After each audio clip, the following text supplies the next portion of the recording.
r/Nosleep. Posted by u/Sagi12. If you knock on the door of an empty room and someone answers, don't enter. It was a Friday evening, and my family was out of town. They were visiting my mom's brother. I wasn't a big fan of these family gatherings. They were boring, so I made a shitty excuse and stayed at home. It seemed a good opportunity to hang out with my friends. I sent a message in our group chat, and after an hour there were 3 guys with a lot of food and beers at my front door. Hours passed with video games, movies, eating, drinking, and talking about the most random things. The afternoon soon became evening, and eventually, we got bored of everything. We sat down in a semicircle and waited for a spark. Minutes passed silently as everyone was thinking about what we should do. And then the horror freak, James, got an idea. "Let's tell scary stories," he recommended. "It's almost Halloween." We exchanged glances, urging each other to come up with a better idea. We weren't keen on creepy stuff. After a long moment, I let out a loud sigh. "All right, let's do it," I said. "It seems like no one has a better idea." We turned off all the lights and took turns. I was the first one. I told some urban legend I heard in a podcast. It wasn't the scariest story in the first place, but my poor storytelling skills made it worse. After me came Michael and then David. Their stories were so unremarkable that I don't remember anything about them. Now it was James's turn. His story was the one that stuck with me as I found it terrifying. Maybe the scariest story I have ever heard. It was a Japanese legend about an 8-feet-tall woman. It made such a great impression on me that I could still tell the story word to word. But this isn't about that story, so it would be pointless. "Okay, this was enough.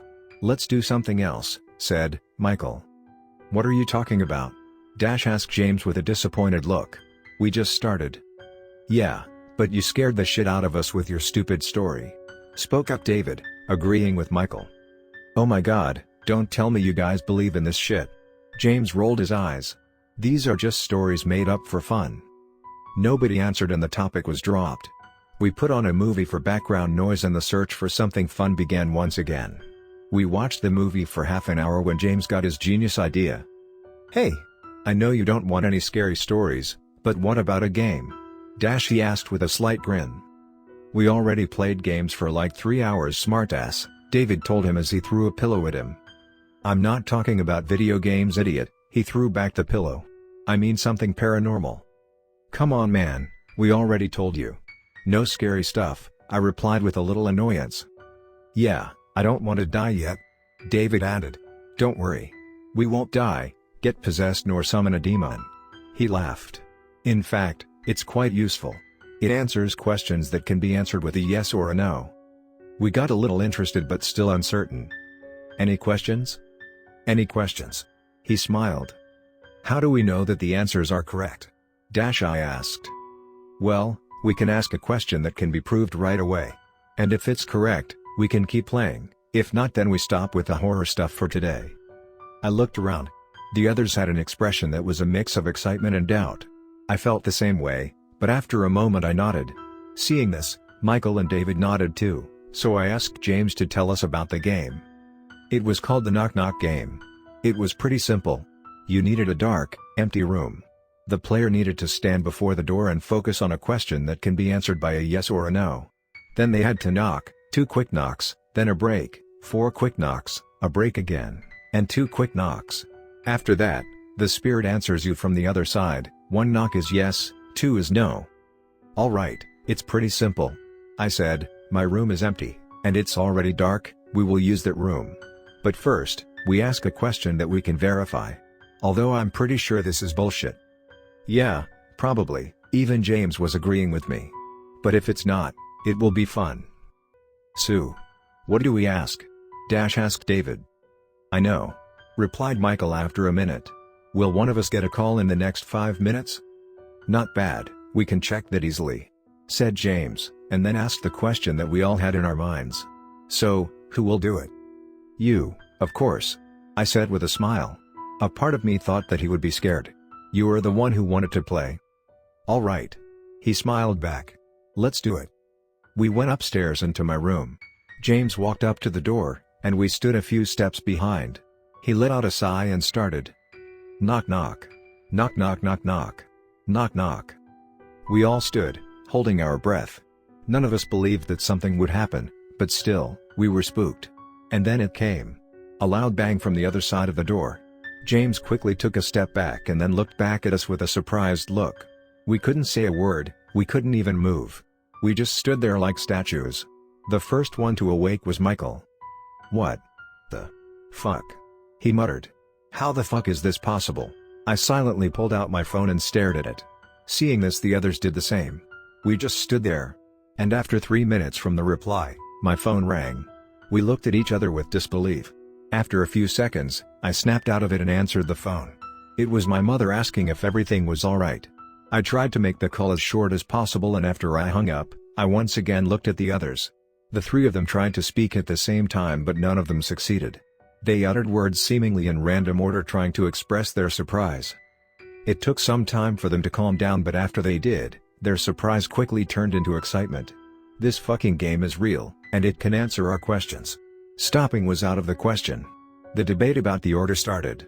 After we settled down, the order was Michael, David, me, and James. Michael stepped to the door and started the ritual. After finishing, the reply came fast. One loud bang. "What did you ask?" We asked simultaneously. "I asked if I would get a girlfriend soon," he replied as a wide smile appeared on his face. "Really?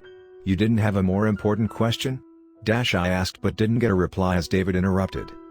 "Okay, my turn," he said with a serious tone. He did the thing and waited for the answer. 2 knocks came. He turned around and looked at us with a disappointed expression. "What was the question?" I inquired. I asked the same question," he whispered. The three of us burst out laughing. His face that looked like he was about to cry just made it funnier. We went on for long minutes until laughing began to hurt. After we settled, I looked at him. He still looked sad. "Don't worry about it. Your time will come," I tried comforting him. "Alright, it's my turn now." I pushed David away from the door and started focusing on my question. I wanted something more interesting. So, my question was, "Can I come in?" I did the knocking and waited for the answer with a smile. But it didn't come. I looked at James puzzled. "What now?" I asked. "Maybe you asked a question that is too hard for him. Let him think," joked Michael. Then we heard it. "Come in," said an unnaturally deep voice from the other side. I was terrified. I wanted to get as far from the door as I could.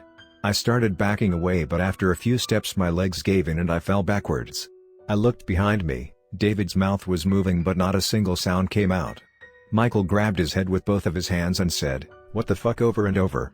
James just stood beside them with an open mouth, speechless. "What the hell was that?" I shouted. "You didn't say anything about this." I don't know.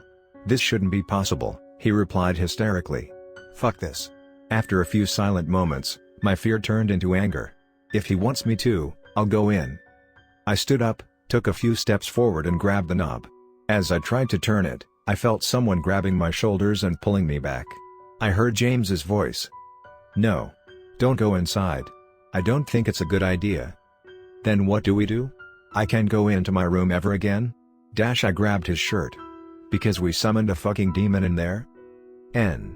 No, we will figure something out.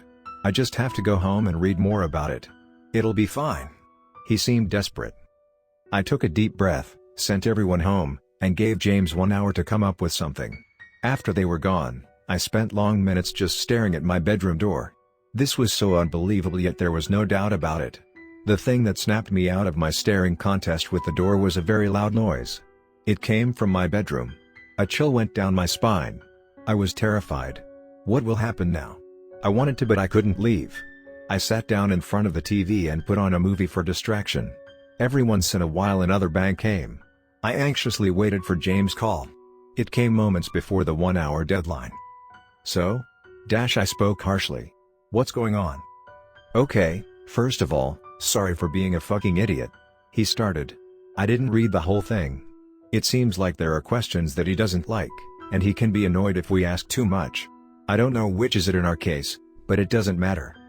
Well, I had a feeling that he didn't like my question. We didn't ask that many questions. "When he gets angry, he takes over the room that was used in the game," he continued. "After that, he tries to lure people into the room. He doesn't want only those who angered him, It doesn't matter as long as he gets someone. So, what do I do at Abo? My question was interrupted by a loud knock on the door. What the fuck was that? James asked. He started doing that after you guys left. You said he tries to lure us into the room, right? I think this is part of it. Now tell me how I stopped him. It's rather easy. He said. He can't be there for more than a day.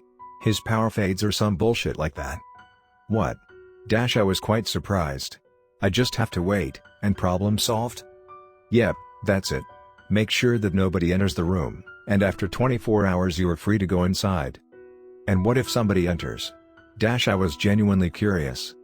I don't know, he answered. Maybe no one dared to do it before, or those who did, couldn't tell anyone. You mean they died? I really don't know. But it's not that hard to stay out of the room. It will be alright. Well, that was good news. James apologized a few dozen times and we hung up. I was relieved. After all the excitement and fear I was exhausted. I decided to get some sleep on the couch. It was really hard considering all the noise. After some time, the loud bangs became a constant quieter knocking. Then it was reduced to some scratching noise, and finally the loud bangs again. Surprisingly, he gave up after a while, and I fell asleep. I woke up to someone shouting my name. Brian. Hey Brian.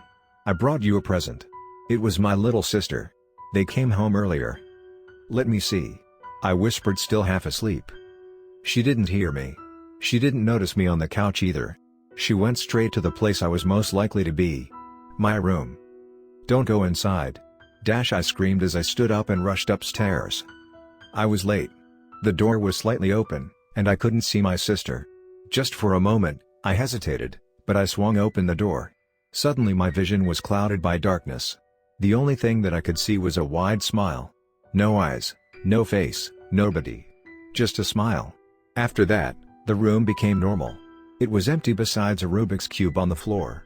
The present my sister brought me. I heard my parents running up the stairs and asking what I was shouting about, but I couldn't say a word. As I realized what happened, I began to cry. Just a few hours after, the police and a team of volunteers was already searching for her. I didn't say anything. Who would have believed me anyway? Maybe it was better this way. It allowed my parents to have a little hope. But I knew. I knew she won't come back, and that it was my fault. It took my parents 6 months to give up. It was the saddest thing I have ever seen, the moment when the last drop of hope left them. They held a funeral with an empty casket, and we moved soon after. They were never the same again. We grew distant and I moved out after a year in the new place. This happened 6 years ago. My guilt only grew stronger over the years. I never spoke again with my friends. I tried to look up the game, but I couldn't find anything. I don't know how James knew about it. I wrote this because the anniversary of her disappearance was not that long ago, and I always feel worse around this time. I heard somewhere that telling someone or writing down my problems helps to ease the pain, so I thought it would worth a try. I'm sorry, Emily.